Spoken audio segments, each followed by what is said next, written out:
بسم الله الرحمن الرحیم. شروع کو په نامه د خدای چې بخښونکی مهربانه دی. کتونکو کولاډیر کوم پل چې دو مات کړی دی او میاشتې وشوې د اوسه پورې د دې د تعمیرینو څه طریقه کار نه جوړ شوی.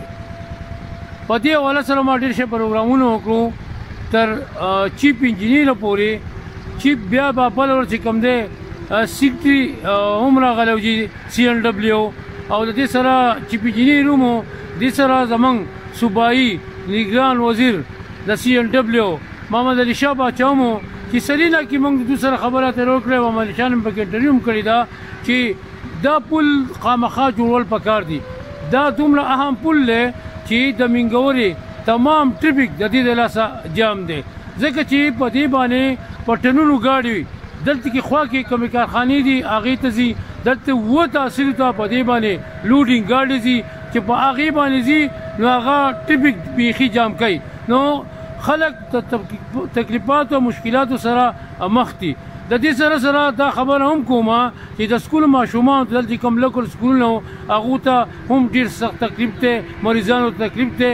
نو صوبایي حکومت ته موجوده نگران ته زما دا یو پیر بیا اپیل دی، لکه څنګه چې مو پریکټیکلي مو سره د سیکرټري صاحب سره خبرې کړې دي، ورسره د چیف انجینیر صاحب سره هم چې په یو ځای ټول ناس و محمد علي شاه هغو ته مې چې د الله لپاره په دې پل کار شروع کړي. نو اوس ګورو چې پل کار شروع شوی دی او که نه دی څو ورځې وشوې چې هغو راغلي دوه درې ورځې مخکې د دې پل د جایزې له رالمه.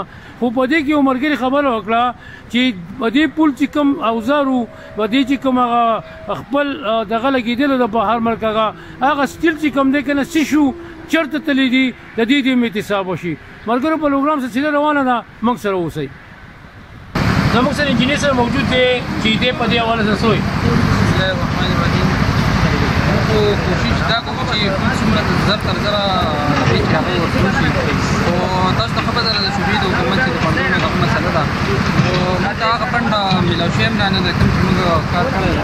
موږ ته هغه فنډ میلاو شوی څومره چې موږ د کار د اوسه پروسې دی هغه شوی دی. موږ هم دغه وګورو چې څومره فنډ ډېر زر میلاو شي موږ چې دی کار چې زر تر زره. دا خو جی تقریبا په نوامبر کې دا پل وران کړی و، تقریبا څلورمه میاشت ده.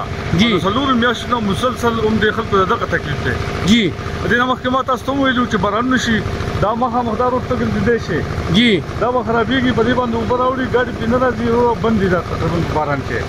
اوس دې ته پکار دا دی چې دا په شپږ میاشتې ټایم کې جوړېږي چې دې لپاره فنډ مهیا کړي او دا جوړ کړي. دا څلورمه میاشت ده دغه شرط کنټرول پورته ته خوی شي شرط تو ورته بالکل نشته.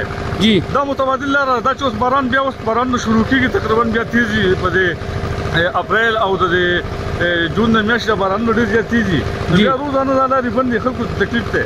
خاطر دې وجې په هغه منګور کې څونه رس جوړ شوی دی. په افسوس خبر ده چې زمونږ انتظامي یا چا سره دې خبره احساس نشته، نه موجوده کسانو سره، نه حکومت سره، یا سیاسي کسانو سره چېرې دې شي څه حل ایسته غواړي. شپږ میاشتې ټایم او څلور میاشتې پکې داسې ووتې، اخر کله به جوړېږي دا او څو پورې به خلک دا تکلیفونه برداشت کوي. مهرباني دې وکړي حکومت وخت ته سوال کومه چې دې خبرې څه حل وباسي او دا څه غور وکړي دی که پن ورسره نه وي نو پن ورته میسره کوي چې دې دا مسله حل شي. جی السلام علیکم. د دې پل نه ډېر زیات تکلیف دی موږ ته.